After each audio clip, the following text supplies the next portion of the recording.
하나님 말씀은 마태복음 23장 1절에서 12절입니다. 23장 1절에서 12절 말씀을 함께 읽겠습니다. 시작. 이에 예수께서 무리와 제자들에게 말씀하여 가라사대, 과 바리새인들이 모세의 자리에 앉았으니 그러므로 무엇이든지 저희의 말하는 바는 행하고 지키되 저희의 하는 행위는 본받지 말라.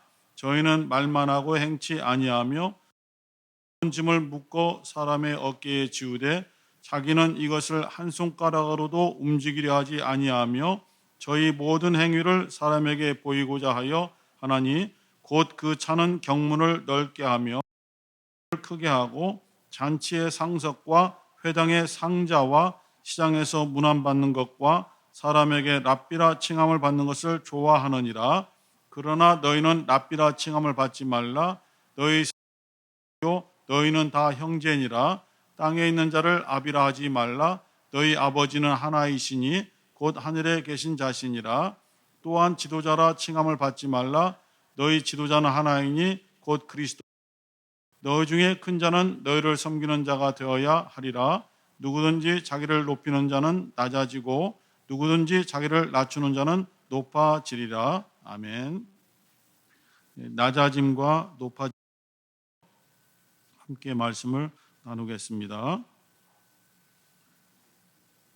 2절에 서기관과 바리새인들 이들이 이제 모세의 자리에 앉아 있는, 예수께서 항상 말씀을 가르치시거나 또 많은 사람들을 대할 때에 대부분은 온유함으로 대하셨어요. 온유함으로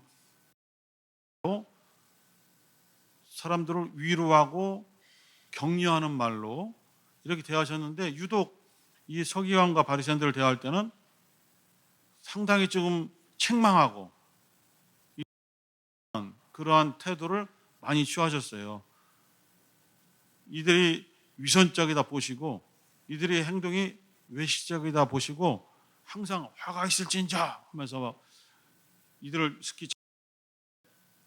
그 서기관 바리새인들이라는 이러한 직분, 이러한 사람들이 구약 시대에는 없거든요. 구약 시대에서 구약 성경에는 나타나지 않는, 신약에서 예수님이 활동하실 때에 이들이 갑자기 등장하거든요. 그런데 이제 이 구약 성경과 신약 성경, 구약의 마지막 선지자는 말라기 선지자거든요. 그리고 신약에 처음으로 등장한 선지자는 침례 요한입니다. 침례 요한이 신약에 등장했지만은 이제 여러 가지 영적 의미로 볼 때는 구약의 마지막 선지자다, 이렇게. 침례 요한 뒤로 예수께서 나타났기 때문에 예수 이전의 모든 직분과 그 사람들은 이제 구약의 사람들이 되기 때문에 그래요. 그런데 이 400년 동안에 기록이 없지만은 실제 역사는 존재하거든요. 그때 이스라엘이 완전히 망해서 여러 강대국들의 노예국가, 식민지국가가 되면서 이들의 삶이 무너져 버리잖아요. 여기 우리가 알고 있는 성경에서는 이제 그 바벨론에 의해서, 또 그 전에는 아수르에 의해서 무너지고, 그 강력했던 아수르가 바벨론에 의해서 또 무너지고, 그 엄청나고 힘이 강했던 바벨론조차도 또 바사라는 나라가 일어나서 고레스가 무너뜨려 버리고, 그럼 바사가, 이 페르시아가 오래 갈 줄 알았는데 웬거려 또 알렉산더 헬라가 등장해서 바사를 무너뜨리고, 알렉산더 대왕이 죽으면서 후계자가 없어서 4명의 장군들이 나라를 4군데로 찢어 다스리다가 결국은 로마에 의해서 완전히 무너져 버리고 것이거든요. 이러한 상황 속에서 우리가 이제 구약의 많은 그 바벨론의 포로로 끌려갔다가 유대 땅으로 돌아와서 곧 예루살렘 성전을 재건하려는 그런 지도자들도 있었고, 그들을 따른 사람들이 막 등장하잖아요. 뭐 에스라, 느헤미야, 학개, 스가랴, 말라기 이런 모든 선지자들이 있거든요. 그 스룹바벨이라든가 그 사람은 이제 총독이죠. 총독이고 다윗의 후손이지만은 바사가 임명한 총독으로서 관리자로 왔고 그 당시에부터 대제사장 여호수아도 등. 그런데 이제 특별히 예스라라는 사람이 등장하거든요. 예스라는 그 학사입니다. 학사, 율법 학자죠. 이들이 왜 우리 무너졌는가? 왜 성전에서 드리는 하나님의 신앙이 무너졌는가? 그것을 고민하다 할 때에 그동안 숨겨져 있던 율법의 두루마리가 발견이 되지 않습니까? 그러면서 율법을 다시 그것을 읽고 가르쳐야 되는데 그만큼 실력 있는 사람들이 별로 없으니 에스라가 학사로서 그것을 선봉장에 섰던 것이죠. 우리가 하나님의 율법을 멀리했기 때문이다. 그리고 율법을 지키지 않았기 때문이다. 이제는 우리가 율법을 가까이 하고 율법을 배워야 되고 율법을 따라 우리가 순종해야 된다 하면서 에스라가 막 그 에스라의 가르침이 후대에 이르러서 예수님 당시에는 유대교가 된 거예요. 이게 엄밀하게 얘기하면 유대교, 오늘날의 어떤 이런 형태의 종교적 형태의 유대교를 에스라예요. 에스라. 물론 그 이전에도 학자들도 많고 율법 학자들도 있지만은 실제로 에스라에 의해서 유대교가 출발되었다. 이렇게 보통 이제 신학자들이 보고 있어요.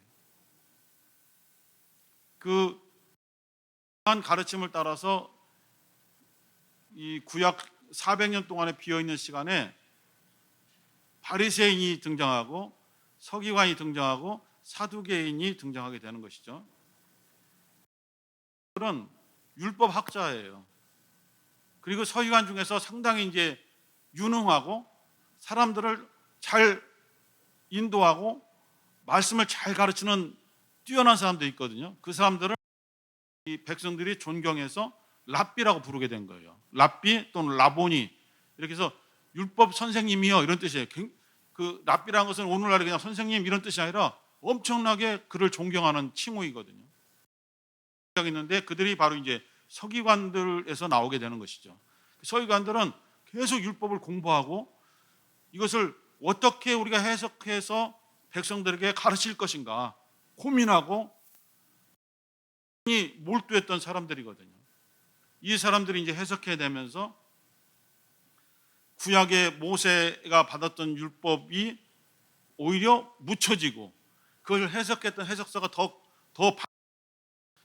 모세가 받은 것은 613조항이거든요. 정확하게 613조항 10계명 그 해석된 게 613조항인데 이 서기관들이 공부해서 만들어낸 해석서는 무려 1만 조항이 넘는다 이거예요.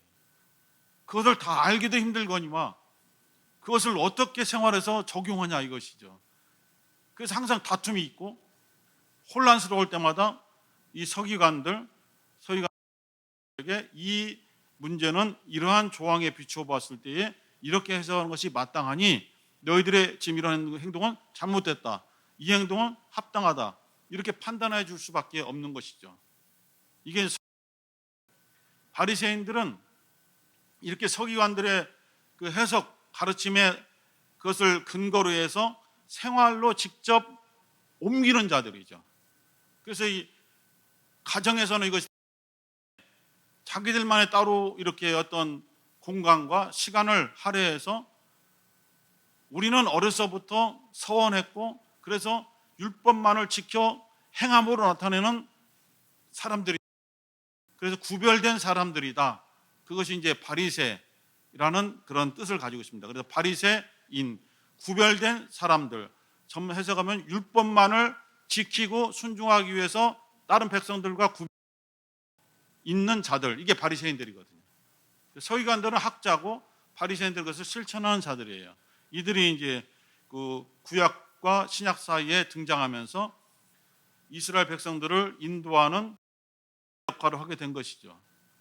바리새인들과 서기관들의 그 정신과 또 공부하는 것과 실제로 행하는 것은 존경을 받아야 마땅한 거예요. 다른 백성들은 그렇게 않았고 자기들의 욕심과 자기들의 이익을 따라서 살아왔기 때문에 이들은 훌륭한 사람들이 분명해요. 그런데 예수님은 오히려 이 사람들을 비판하고 책망하고 혼내고 있거든요. 그런데 이제 2절에 등장하는 모세의 자리라는 것이 있습니다. 서기관들과 바리새인들이 모세의 자리에 앉았다. 특히 이제 모세가 하면 율법이잖아요. 율법을 가르치고 해석하고 율법으로 그 대명사가 이제 모세가 된 것이잖아요. 그리고 실제로 이 예수님이 일하실 당시에 회당들이 있잖아요.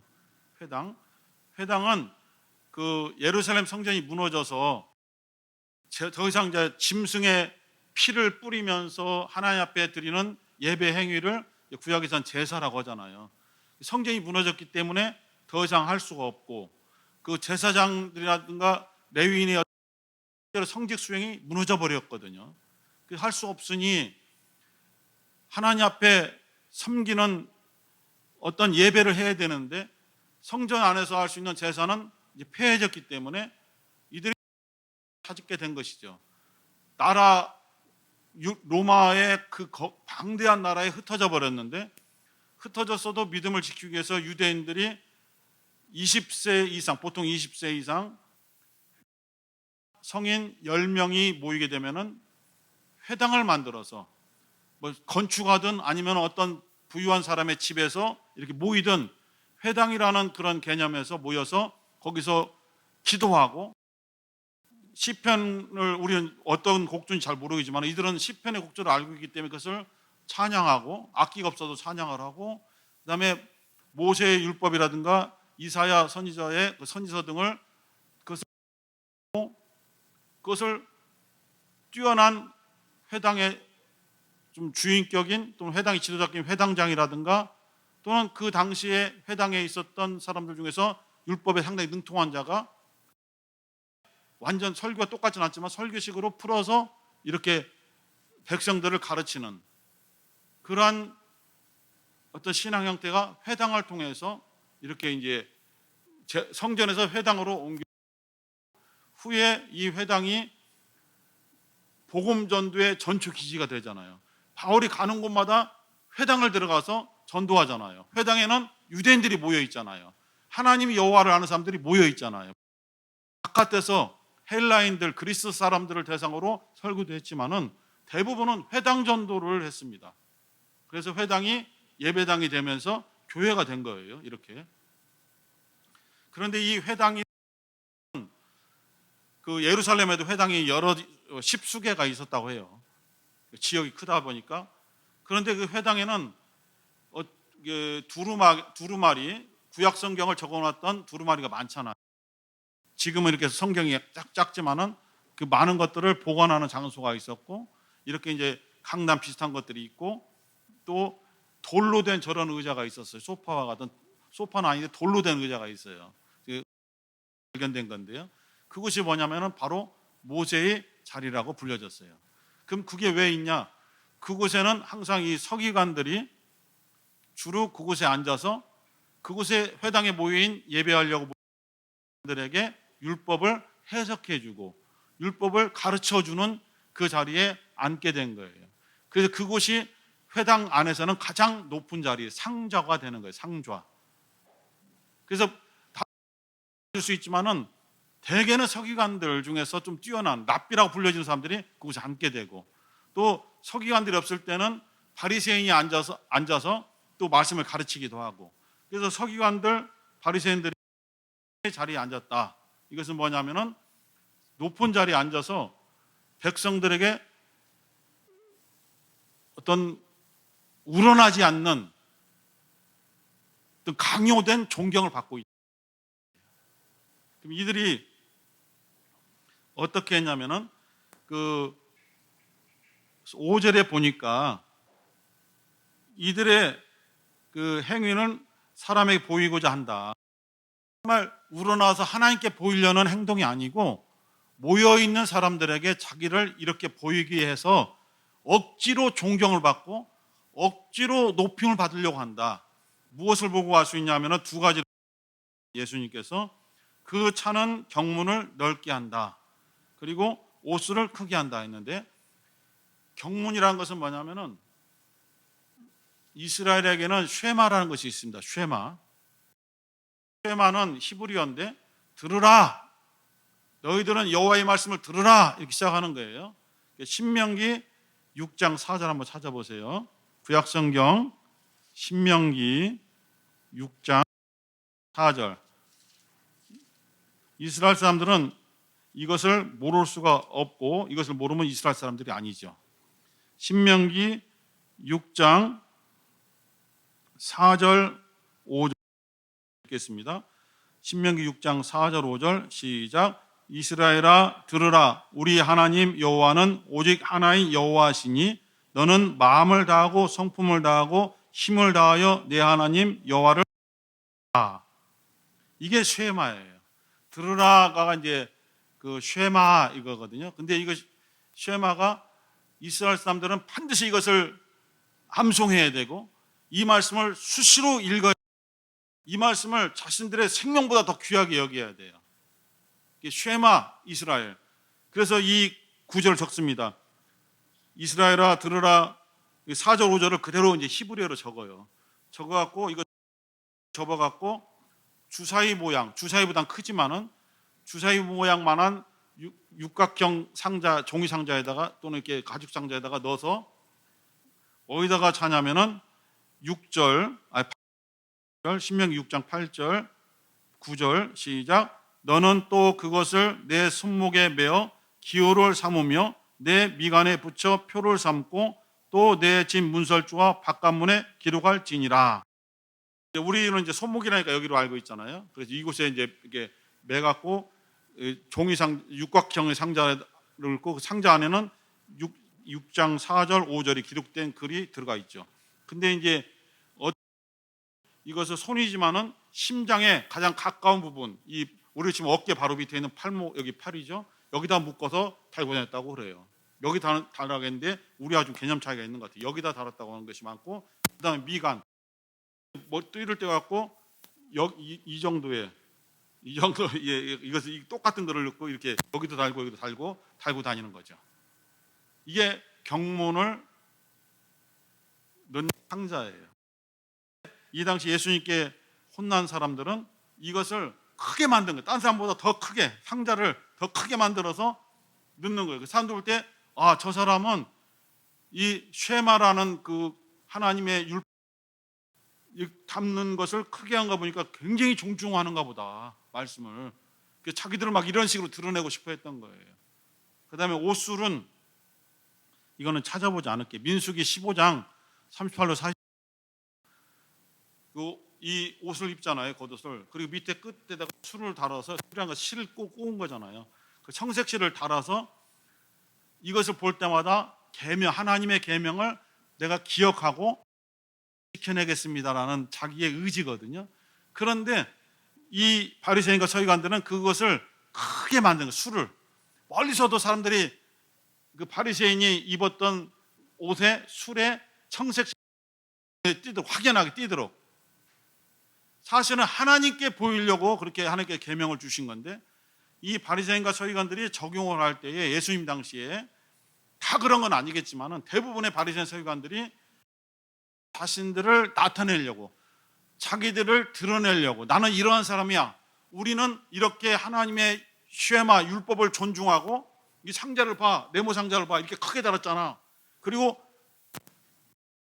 밑에 있는 술에도 더 크게 이 실꼬임을 달았잖아. 우리 이런 사람이야. 너희들이 우리를 존경해야 마땅해. 멀리서 보고 내가 누군지 알지? 너희 집에 우리를 초청할 때는 가장 높은 자리에 항상 앉혀야 돼. 상자 즐거워했다, 이런 뜻이에요. 그래서 예수님은 저희들의 마음은 썩었다는 거예요. 회칠한 무덤, 회 아시죠? 회, 하얀 시멘트 반죽을 옛날 집에는 그렇게, 어렸을 때 생각나는데, 뜨거운 물을 붓고 막 회를 막 끓이고 막 그래갖고 그것을 바깥에다 바르면 하얗게 돼서 집이 깨끗해지죠. 옛날에 무덤에 그렇게 칠했다는 거예요. 그러나 바깥으로는 하얀색 페인트를 칠해서 깨끗해 보이지만은 그 안에는, 무덤 안에는 시체가 썩어서 정말 가장 더러운 것이 가득하다. 마치 바리새인과 서기관들이 그러한 모습이다. 겉은 깨끗하고 그 성경 구절을 적은 것을 더 크게 만들어서 하나님 말씀을 존중하는 것처럼 보이고, 옷수를 크게 해서 자기들은 하나님의 계명을 잘 지킨다는 사람인 것을 드러냈지만 그들의 서 문드러졌다. 이게 예수님의 판단이에요. 예수님의 눈으로 본 그러한 정확한 판단이에요. 사람들은 그걸 모르기 때문에 존경하고, 오, 바리새인이 오셨다, 오, 서기관이 오셨다, 랍비께서 여기 앉으세요, 높은 자리에 앉으세요, 항상 상석에 앉혔고, 이들도 당연히 상석에 앉는 것이 마땅하다고 생각했다는 거예요. 예수님은 이들의 가르치는 것을, 왜냐하면 잘 가르치니까, 하지만은 그들이 하는 행동은 본받지 말라. 행동이 위선적이라는 거예요. 외식적이고 잘못됐다는 거예요. 그것을 주님께서 지적하신 거예요. 이 본문에 다시 한번 보면은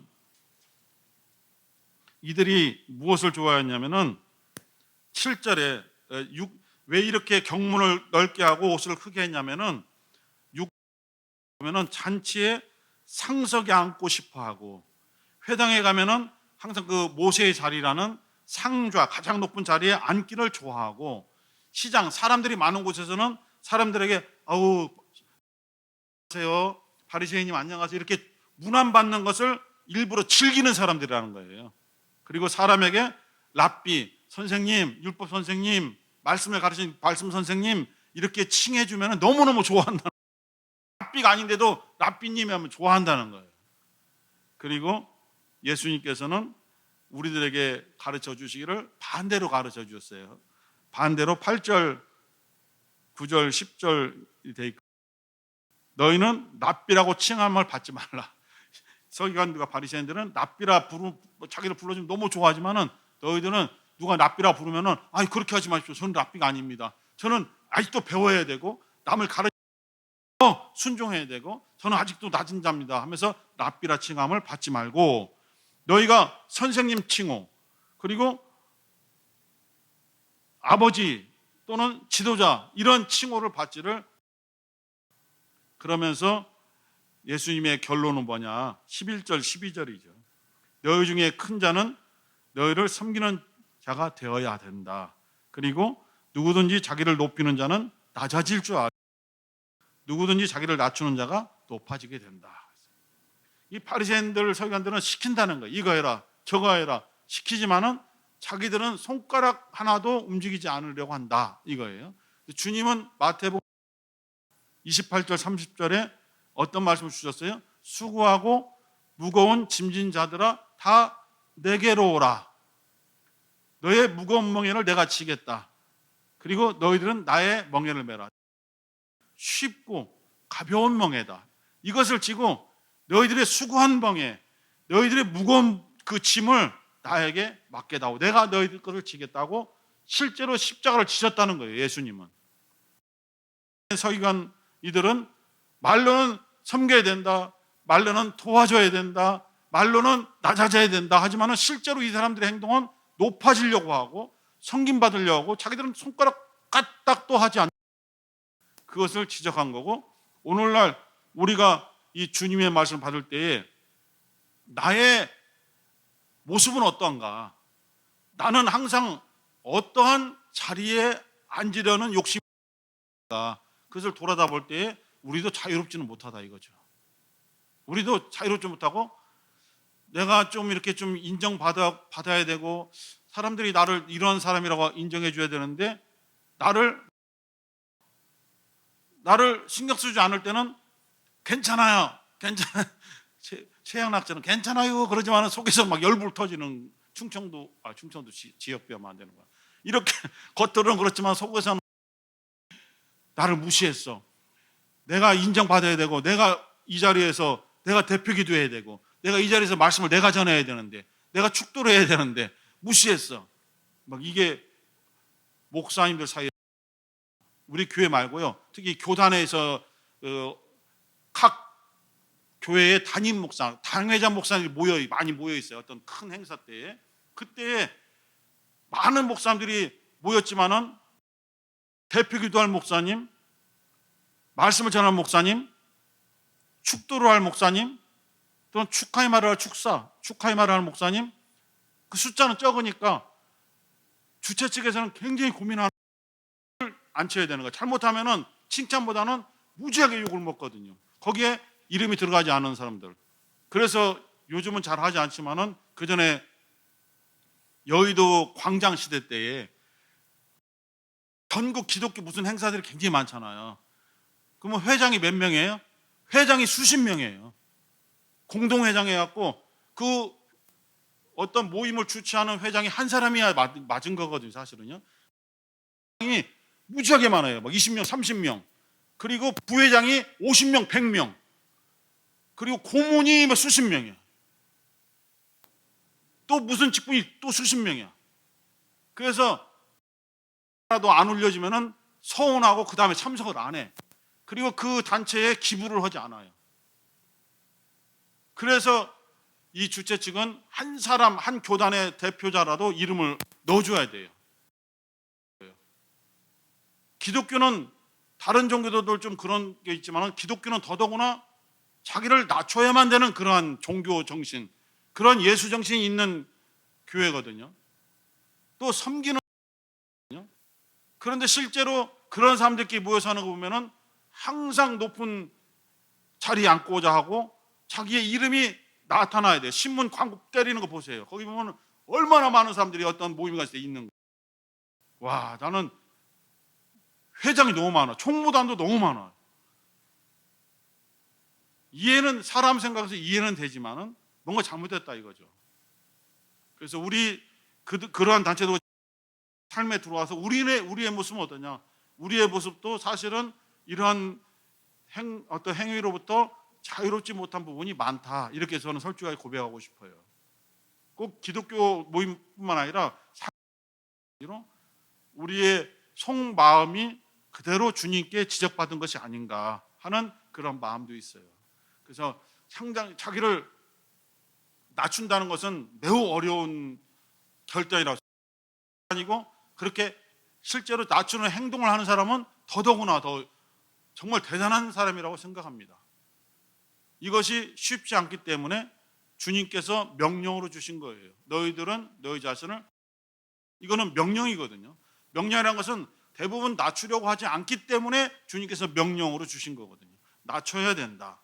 그리고 섬김을 받으려고 하지 말고 섬겨야 된다. 나도 내 목숨을 해서 그들을 살리려고 내어준 것이다. 나는 섬김받으러 온 것이 아니라 도리어 섬기러 왔다. 마태복음 20장 28절에서 말씀을 주신 것처럼 주님의 일관성 있는 어떤 그 주님의 가르침, 그런 것들이 이렇게 상황에 따라서 이렇게 가르침을 통해 나오는데 오직 하나죠. 낮아지는 거죠.